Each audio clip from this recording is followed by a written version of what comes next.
Shawahi kuja home, umetoka job manze, umeshinda poa tu. Alafu kafika kwa nyumba ukapigwa na butwa. Now look at what my girlfriend has decided to do me. Wow.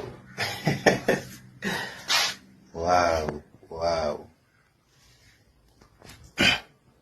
This is my chair. She decided to do it like this. Wow. Wow.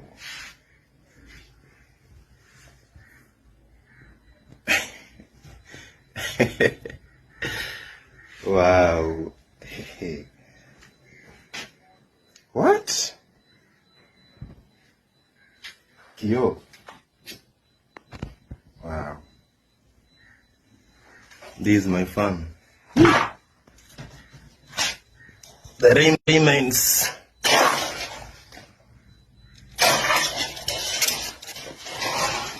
My shoes. Angalau venye zimekatwa. Look at my shoes.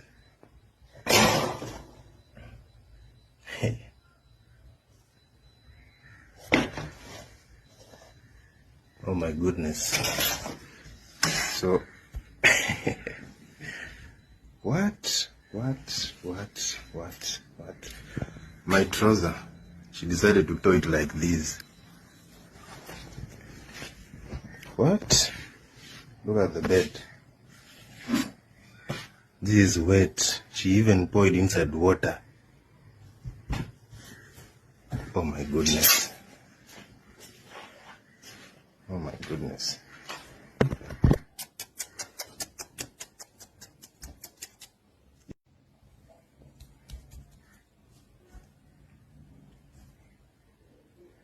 This is water.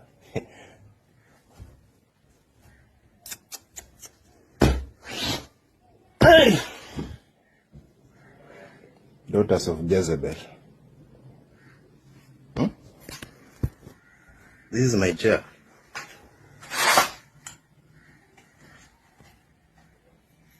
Hey. Sasa extension ungekatwa, ungepigwa shock na oh my goodness.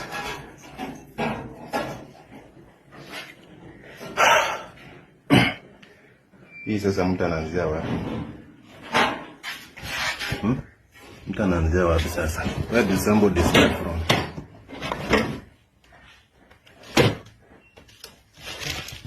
My laptop. There's nothing working here. Nothing working here at all. There is nothing working here. Oh my goodness. HP imeenda.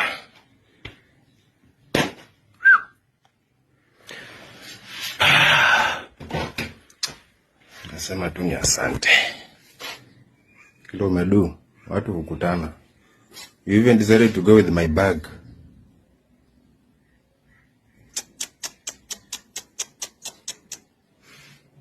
Look at how my house is messed up. Somebody you call a girlfriend. Ooh. I.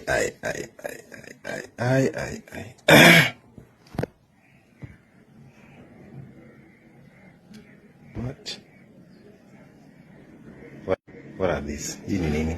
Hii ni nini like surely? Hii ni nini? What is this? Now where do I sleep now? Where do I sleep? Hiyo yote mmwagiliwa maji. My clothes.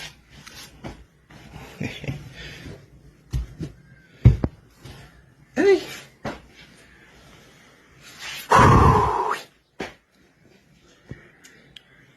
Where do Lesnar starts from? Guy. Shit. Look at this. Hii ni nini? Hii ni nini? Wow.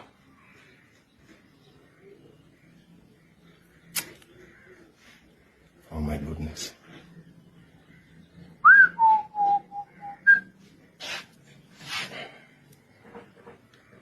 Hey. Anyways, thank you. Thank you for doing so. We come back again strong. It's okay. Achianga tu Mungu vitu zingine.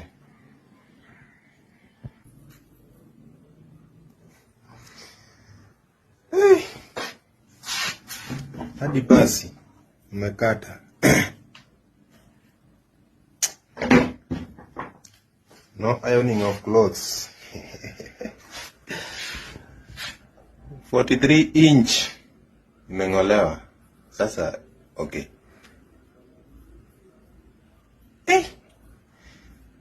Hii mtu sasa analia, unacheka.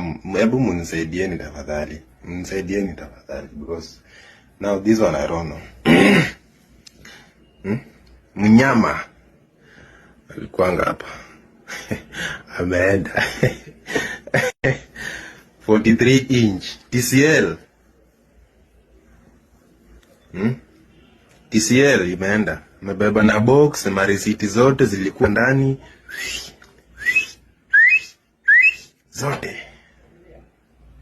TCL company na venye mnakwanga fiti maze. Sasa tena natoa wapi hiyo ya kubuy TV ingine? Tikuochi pale hivyo sijui the weekend warm up. Bina TV show live Monday, Friday. Tuna watch nini sasa? Anyway, hii afadhali umeniachia. Samaje? Bearing fruit for Christ. 2025. You shall just bear another fruits. La kuna coach.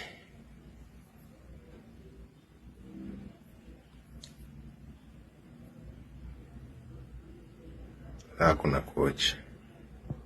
Bunge, ladies and gentlemen, welcome back to BAV. This is Bunge Audio Visual, the place where we break down real life situations, relationships, and the hard truths that shape our experiences. And today, I'm your host, Abafe, and we're just having a jaw-dropping story that has raised serious questions about relationships, emotions, and distractions. Before we begin, I'd like to urge you guys kindly subscribe, and I want to thank you guys for the 289 subscribers you've given to me. Let's keep pushing this journey to 1,000 subscribers. Let's keep commenting, let's keep sharing. Share your opinions in the comment section below, because I don't know everything, but I know a little about a lot. So you've seen the video, and one thing I'd like you to guys to imagine is that imagine you're coming for home after a long day of work and expecting peace, only to find your entire house turned upside down. Furniture torn, electronics smashed, and personal belongings zinakuwa ruined. So that's exactly what happened to the man that you've seen who recorded this experience, sharing his shock and frustration after discovering the wreckage left behind someone he once called his girlfriend. So let's get into it. So let's talk about the scene of destruction, because you've seen this man walked into his home and found it completely vandalized. His couch slashed, pillows destroyed, a broken mirror, a shattered fan, and even his shoes stabbed with what appeared to be a knife, because hiyo kiatu ilikuwa imekata off baya sana. On the other side, his bed was soaked in water, his mattress torn, his subwoofer broken, and his HP laptop completely damaged, unable to turn on. Amekuwa anajaribu kuiwasha, anasema ai, HP yangu mazee, HP yangu mazee, HP yangu, fuck. So I think that was a very, very sad state. It's a very, very sad state to be to be in, because one thing I know is that I know how it feels to get from to be in the workforce. What I'm trying to mean by saying to be in the workforce is by getting into the 9 to 5 system. I know how tired it feels getting home from work, and how relieved one may feel when as soon as he arrives at his doorstep just from work. But to make things worse, we also able to see that apart from all those damages I've talked about, some of the damages that this guy wasn't able to believe that happened to his house was his TCL, that is a 43-inch TV, being unmounted and stolen, while the unbox on the other side lay crushed among the chaos, because the guy was asking himself, now how am I going to iron my clothes? And tomorrow I'm supposed to be reporting to work. How am I going? Where am I going to sleep? Forget about even ironing my clothes. Where am I going to sleep? Because all my mattress is soaked in water. My couch totally tampered with. It's in tatters. The house is upside down. So you can imagine the emotional impact this kind of damage the lady left to the one that he allegedly made the man that she called his boyfriend. Because in the video you can hear the disbelief in his voice as he sighs, trying to whistle with frustration and asking himself rhetorical questions. Where is he supposed to sleep tonight? Because this wasn't just about the material loss, it was betrayal at its peak. Imagine someone he trusted and cared for turned his safe space into ruins. Now the man is so angry, confused. He's angry at the same time. He's confused. He's what can I say? It's a cocktail of feelings. It's very inexplicable and very unfortunate to a man who thought that he was living with somebody that he called a girlfriend, only to realize that she turned out to be a beast against him. A very, very unfortunate event. And as you talk about the emotional impact, the way the man was asking himself, oh, where am I going to sleep? Because this is someone he trusted and cared for. This is not just a person he met somewhere and said, oh, it's like the way the man was expressing himself, it's like they were staying with this, he was staying with this lady for quite some time. And she really thought that they were going somewhere in life, in what they believe to be, in what they call a relationship. So I don't know if they were dating or married, I don't know. But for him, he considered the lady a girlfriend. And as you talk about the message of the strength amidst the wreckage, despite everything, the most shocking part of his response was his words. I could hear the man say, "Thank you for doing this. We come back stronger. We'll start again. We are left with no option." Because of course, if you see the man saying we'll come back stronger, it means that he's trying to ensure that this thing ends in a very, very peaceful way. I know men out there. Men out there have so temperamental. Some men out there have no patience. You joke with them, you fuck up with them. The next day you are lying somewhere at the cemetery. Let us just be honest. Me, I'm not going to lie to you. Because you see, if you see this man making the statement, "Thank you for doing this, we come back stronger," it means he's trying to avoid unnecessary drama, or he's trying to ensure that this thing ends with the highest form of peace that can be attained in such a way, in any means of conflict resolution. And as you discuss about the bigger conversation, when love becomes so destructive in life, this situation actually opens up a serious discussion on how do relationship reach this level of distraction. Because people keep on asking themselves, what leads someone to cause such harm? Is it a bottled up anger? Is it an unresolved conflict? Or is it a complete loss of emotional control? And most importantly, how should people handle breakups and heartbreak in a mature and respectful way? Because honestly speaking, I'm sure it could have been some other dude out there, somebody aggressive, a no-nonsense guy. The history couldn't be the same. In fact, he couldn't have recorded that video. He would handle it himself. He couldn't have recorded that video. And you know what I mean? Because I've seen so many. Come on, how many cases have we seen whereby a lady tries to bring drama, then things end up again. The results come out very, very unexpected. How many times? Because while relationships come with challenges, violence, and distractions, when relationships come with challenges in life and violence, what I think I can say is that distraction should never be the answer. If you're in a toxic situation, it's always better to walk away rather than resort to action that can ruin lives of and reputations of others.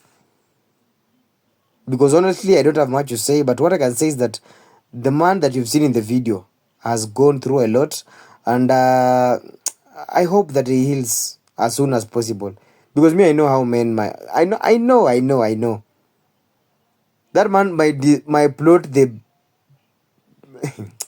the most malicious revenge I've ever seen in human history. Okay, I don't know what you think, guys, about the incident. Have you or someone you know ever experienced a similar thing? Because you need to talk about it, and yeah, I want to get some stories out here. Nataka kusikia stories zenu. I don't know, but I want us to talk.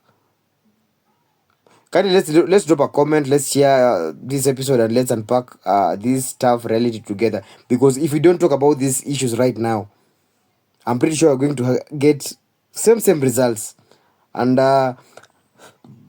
this might end up in a different way, depending with the kind of if opponent this lady will have chosen when she gets to the next relationship, and realizes that this isn't the thing that I wanted from this relationship.